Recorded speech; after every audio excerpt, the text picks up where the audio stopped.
BYU is doing some really good things right now. Obviously had a monster year in football and men's basketball, and things appear to be really on the up and up in Provo. And those are programs with really high ceilings because of all the financial support that's there and the global brand and everything that BYU has. So I would encourage you to pay attention here. But BYU fans seem really, really split on this AD hire.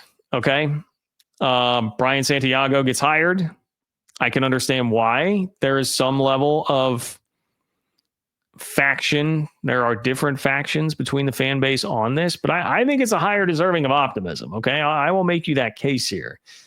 And first things first, nobody is going to replace Tom Holmoe. Like, that is just, it's an impossible situation to be in. Tom Holmoe is, and I'm not professing to be like a guy who knows him incredibly well or anything like that, but having been around him a couple of times, just, they always say people won't remember what you did or said, but they'll remember how you made them feel. I mean, that is like him to a T. Just such a genuine guy. Always made you feel like $1 million and like you were very important, and just incredible way about him with that. Obviously, to go along with the track record of success that he had. Okay, getting BYU to the Big 12, hired Kalani Sitake, Kevin Young, Bronco Mendenhall, Dave Rose, like a really impressive list of hires that have been made by him. And then he's, oh, by the way, just like most interesting man in the world, guy who overlapped with Andy Reid at BYU back in his playing days. He coached under Bill Walsh. He was the position coach for Deion Sanders in the NFL. I mean, incredible resume. It's impossible to beat, even if, like Santiago, you are a guy who's been the right-hand man to Tom Holmoe the entire time that he has been there. Okay. There's no real replacing him. And any hire, there's probably going to be some sort of consternation when you're replacing a legend like that. And in general, I would just say, like, the internal hire is never a really sexy one, at least very, very rarely. I'm trying to think, has there ever been a situation where like the internal hire is the really sexy hire that everybody wants? I feel like, that's typically, you're going to get a lot of people who are like, oh, I want the new bright, shiny object. Okay. But I would say this, man, BYU strikes me as a place where, like, going the internal hire route and someone who's been right-hand man for somebody for all these years, BYU is a place where that seems to fit more so than it would at other places. Like, better chance of that being successful at BYU than a lot of other places, because there is a distinct culture that has been built up there, and it breeds a lot of success and just breeds a lot of good things happening and people being able to come up the ranks and kill it, which is not the case at places that would be perhaps less organized, not as united in like overall purpose, which exists there for a lot of reasons at BYU. So I think for that reason, BYU can be a better incubator for talent and for something like this to work. The other thing I've learned just in doing some poking around, just some talking to people in the last 24 hours or so, is that Santiago was just so instrumental in the Kevin Young hire. And I mean, that should be a huge, huge selling point in and of itself. Like, Kevin Young was a monster hire for so many reasons. That was such an impressive hire. And I told you guys here on this channel from the word go on that. I thought that was incredible. I thought BYU upgraded from Mark Pope. I would still rubber stamp that. Both of them had pretty good years this past year, but I still like where the Kevin Young thing is going a little bit more than that. But it wasn't just that. It was the timing of it. Like, it happened so late in the process that, you feared BYU could be in some real trouble. That late in the process, you go out and you find an innovative coach. It's not just that he's a great coach and looks like somebody that could set you up to be winning and winning big for a long time, but that was a pretty innovative hire that now everybody wants to copy. Like, seeing that, hey, the way things are going right now means an NBA type of coach is like, that's the way to do it. That's going to be the way to approach this. And other places are going to want to do the same thing. Yes. Very smart, very innovative. And your back was against the wall. You had to make this hire because of the timing. On top of that, you got it right. Just he was a great coach, clearly a successful coach. and has been able to also help equip BYU with tremendous NIL support in basketball. And I know that there's all this controversy, quote unquote controversy, a lot of talk, put it that way, about BYU's NIL prowess, what that means to the overall mission, how people feel about it. But it's clear that with basketball, they've done a really good job with that.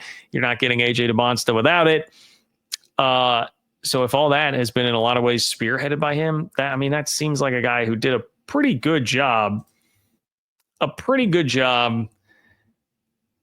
in positioning himself for this gig, right? If nothing else, makes it more likely you're going to have Kevin Young around for a while, which I'm sure the NBA is going to continue to come after him. It's not going to be a guarantee that he stays there. I'm sure the NBA is looking around like, man, yeah, this guy seems like he can coach. We should go make a run at this. So I think high enough floor just with the basketball program, at least from that standpoint of making this sort of hire. But I don't know. I've seen all the pushback. I've seen the pushback from people who feel like perhaps they've been rubbed the wrong way by him at certain points in time. I would just offer that maybe there's some of this, that when you're being held up again against Tom Holmoe as the standard, like that is very hard. That is a very hard standard to achieve. And a lot of people would probably feel like they're not living up to that sort of standard, because I think Tom Holmoe is about as good as it gets. So I don't know. All those reasons, it feels to me like a pretty solid hire. I will be interested to see where it goes. I also am asking around, and I'm sure there are some BYU fans out there who would give me names, but in the poking around that I did, I didn't really get like a ton of like, oh, this was the slam dunk hire that we didn't go out and make because we did this. So if there was one guy or a couple of guys that really seemed to be that, maybe I would feel a little bit differently here, but I don't know. Makes sense. Yes, it did seem fairly predictable, but I don't think that's a bad thing. And I think at BYU, you're more well-positioned to have a hire like this work out than at a lot of places across the country. So let me know what you think, though, BYU fans, in the comments. That is totally fine. And let's check in with Bennett here before I get out tonight. Bennett says, hey, I'm not a tech fan, but I'm smart enough to know that money talks, and tech checks a lot of boxes if the SEC expands. I'm a Houston Coug fan, which has the number 3 overall recruit right now. Yeah, man, I was reading about him today, Bennett. Great article on CBS Sports for Houston fans. I'll throw it in the newsletter, Open for Business, so you can just subscribe to the Open for Business Big 12 newsletter, ofbnews.com. But great article about him. He's coached by Michael Bishop, number 3 player in the country. He is a quarterback. I apologize that I'm forgetting his name right now. But he's coached by Michael Bishop, K-State legend, runner-up for the Heisman in 1998, Davey O'Brien Award winner, as the best quarterback in the country, who had a very similar story where both of them, like everyone wanted him to play receiver. They stuck with it, played quarterback. Obviously, that worked out very well for Bishop. It seems to be working out very well for this kid. Now in an era where people are much more open to the dual threat quarterback than they were at that point when Bishop was coming out of junior college. Bishop was coached by Willie Fritz. Now this kid is signed up to go play, committed to go play for Willie Fritz at Houston. Great article. Really enjoyed it. I will read anything with Michael Bishop on it. He's always been my favorite athlete, my hero as a kid. So very, very cool. Yeah, I guess money talks. They're in the state of Texas, but at this point, the SEC already has Texas and Texas A&M. It's not a massive brand. It does have a pretty big, strong fan base. It does have money. I guess I'll put it to you this way, Bennett. If that money proves to really go out and get Texas Tech into the playoff this year, have them continue to make big pushes and really elevate their status over the next few years, proving that the money will guarantee that success or come close to it, however you want to frame that, then yes, that could very well talk enough to make all that happening. I still think some of that proof is in the pudding. If we're talking about one spot, if we're talking about Saban's 40 team plan and there is one spot, that gets dicey. But I understand why you would say that. Money definitely talks, pretty much in general right now in college athletics.